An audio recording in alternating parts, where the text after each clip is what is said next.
করা যাক। বৈকুণ্ঠ থেকে 50 কোটি যোজন অর্থাৎ 643 কোটি 73,76,000 কিলোমিটার ওপর ভগবান শ্রীকৃষ্ণের গোলকধাম মণ্ডলাকৃতি রূপে ঈশ্বরেচ্ছায় শূন্যের ওপর বায়ু দ্বারা ধার্যমান রয়েছে। এই গোলকধামের বিস্তার 3 কোটি যোজন অর্থাৎ 38 কোটি 62,42,560 কিলোমিটার।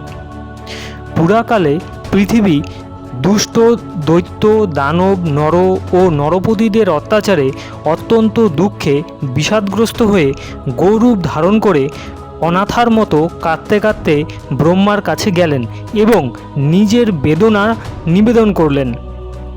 অনন্তর ব্রহ্মা তাকে আশ্বস্ত করলেন এবং সমস্ত দেবতার সহিত মহাদেবকে সঙ্গে নিয়ে বৈকুণ্ঠ ধামে গমন করলেন।